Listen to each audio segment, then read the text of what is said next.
Fencing is growing in popularity here as more pick it up at private academies or in school.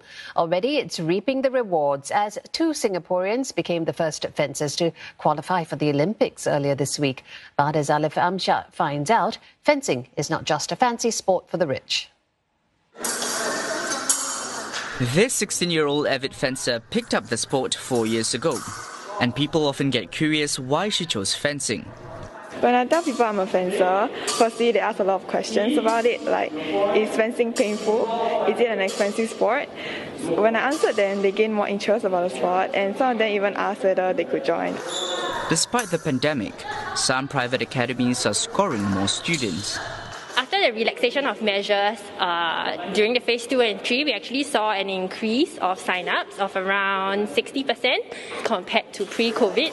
And when they actually get to experience this sport themselves, they are more keen to actually sign up and continue. It currently has about 50 students across 4 skill levels.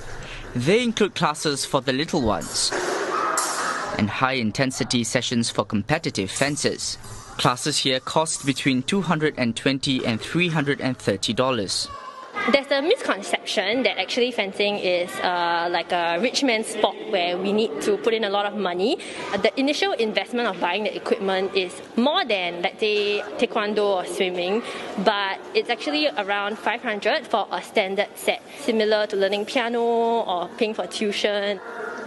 It's also about making the sport more accessible.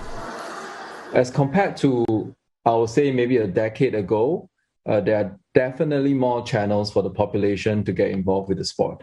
Fencing is actually made available at almost all the institutes of higher learning and 12 secondary schools in Singapore.